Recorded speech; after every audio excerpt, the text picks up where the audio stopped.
लाहौर में पैदा हुए।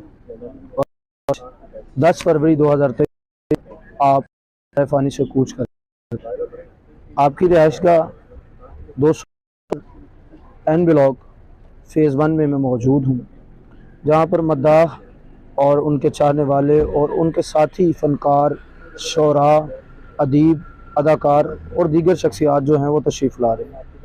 आपका नमाज जनाजा आज रात 8 बजे यहीं पर एन ब्लॉक में अदा किया जाएगा, जबकि आपकी तदफीन मियानी साहब कब्रिस्तान में की जाएगी।